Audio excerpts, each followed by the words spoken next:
Mezhep başımız İmam Azam Ebu Hanife näme diye. Büyük ulamaların wagzyny eşitdim, bana öterdi. Emma şu oglanjyň aýdan wagzyça hiç wagz bana ötenak diye. Min aýdan nasihati men içimden geçti diye. Yani bir İmam Azam'ın büyük takvalığı da.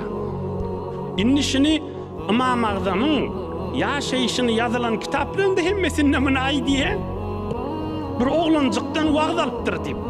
Son hiç kim hiç ýagdaýda yok men ulu derejä yetdim diýen ýagdaýy barp bilmez.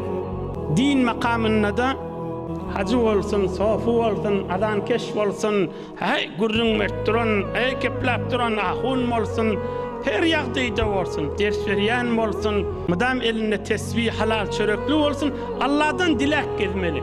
Hudaýa iman baýlygy bilen dünýeden öteýin, şeytanyň şerrinden men sakla.